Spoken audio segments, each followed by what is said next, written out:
Alden Richards napipikon sa mga bashers nila ni Catherine Bernardo. Huy, sadyang dapat tigilan na talaga ng mga bashers ang dalaga at binata dahil sa totoo lang walang mangyayari kung talagang ipagpapatuloy pa rin ng mga bashers ang kanilang tunay na damdamin sa isa't isa. Marahil hindi na talaga makakayanan na maisakatuparan ang isang pag-ibig na nagbibigay kaligayahan at pag-asa sa lahat. Marami ang nagsasabi na kahit ano pa ang mangyayari ay panigurado umano na mapagtagumpayan din balang araw ng dalaga at binata ang lahat sa kanilang pagmamahalan. Masasabing sobrang komplikado ang relasyon ng dalaga at binata.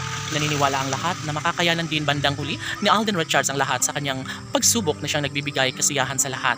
Posible na magkaroon ng walang hanggang kaligayahan sa kanilang mga puso at never umano na susuko ang dalaga at binata kahit ano pa ang mga pagsubok na dumating sa kanilang relasyon. Bahagi na sa buhay ni Alden Richards at Catherine Bernardo ang kanilang relasyon na siyang inaasahan ng taong bayan na sana nga na sa mas lalong madaling panahon ay mapagtagumpayan na nga ang lahat ng ito. Sana ay hindi na magbabago pa ang pagmamahalang tunay ng dalaga at binata dahil nasa tamang edad na si Catherine Bernardo at Alden Richards at dapat lamang umano na kanilang papatunayan ang kislap sa kanilang relasyong nagbibigay kaligayahan sa taong bayan.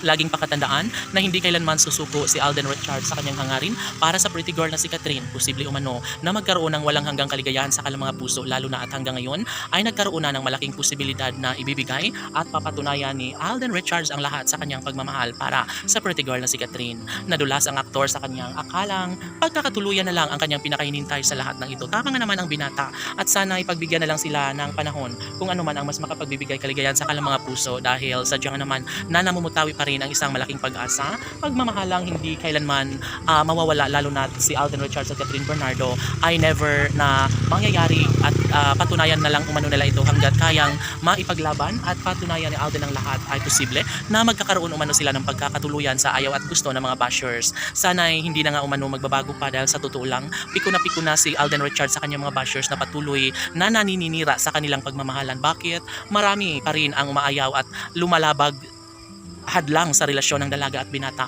Bakit hindi na lang umano nila hahayaan si Alden at Catherine na mas magiging maligaya sa habang panahon?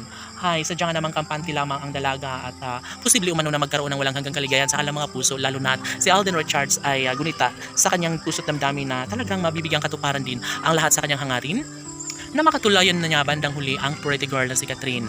Tanong ng mga netizens, magwawagi pa kaya si Alden Richards sa kanyang hangarin na makatuluyan ni Alden Richards ang pretty girl na si Catherine Bernardo? Posible nga ba na hindi na magbabago pa ang kinang sa kalang relasyon lalo na't patuloy pa rin na inaabangan at patuloy na nagbibigay kasiyahan sa lahat ang puso ng dalaga at binata. Patunay lamang na hanggang ngayon ay mahal na mahal pa rin nila ni Alden at Catherine ang isa't isa at never na mawawala ng pag-asa ang nag-iisang Alden Richards na makatuluyan nga ang pinakaminamahal na si Catherine Bernardo. Laban!